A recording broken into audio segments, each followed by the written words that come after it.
चला सुरू करूया अक्षर गटावरील वाचन पाठ. Welcome to Marathi learning class. वाचन पाठ गट क्रमांक 1.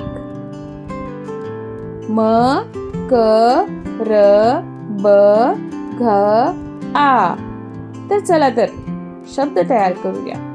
मामा, काम, बघ, मारा, राम, कर.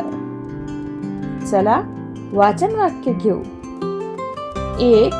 रामा काम कर. 2.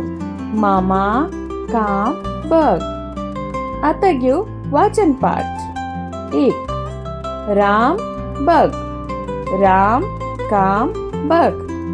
मामा घर बघ. मामा काम कर.